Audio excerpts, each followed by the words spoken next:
Now then,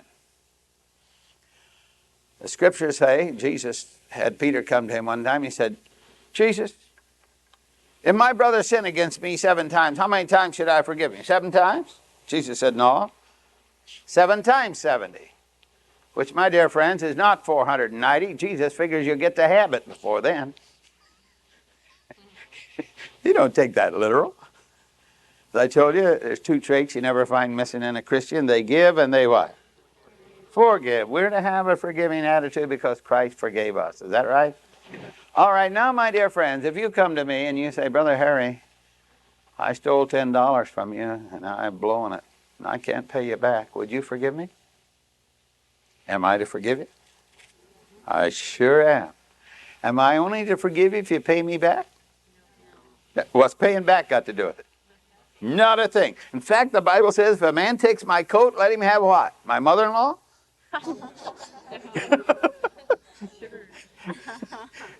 If a man takes my coat, what else am I to let him have?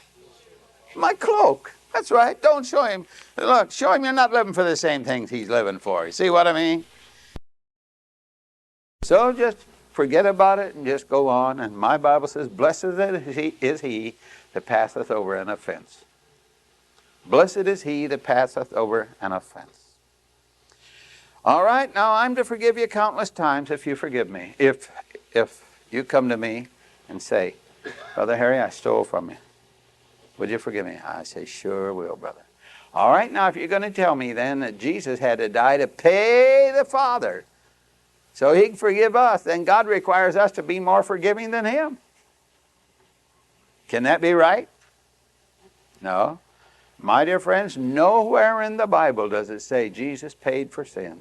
It says he bore our sin on the tree. Let's let it go at that. That's substitutionary, isn't it? He went to Calvary for us. Now leave it there.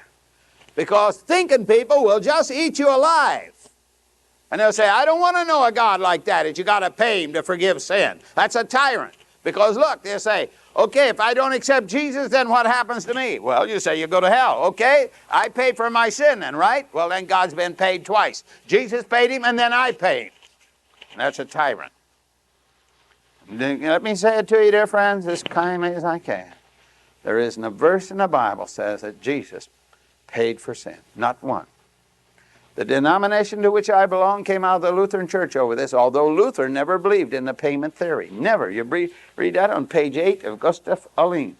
Luther was dead 100 years. By the way, if you believe that Jesus made an exact literal payment for sin on the cross, you're a Roman Catholic whether you know it or not.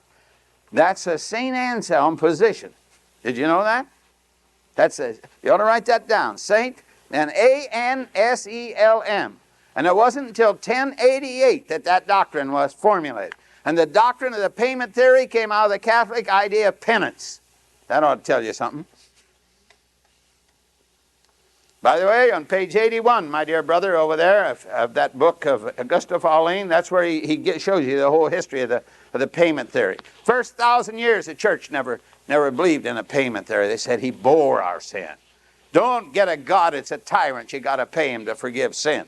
Then if you don't accept Jesus, he sends you to hell and makes you pay. Oh, no, no, no, friends.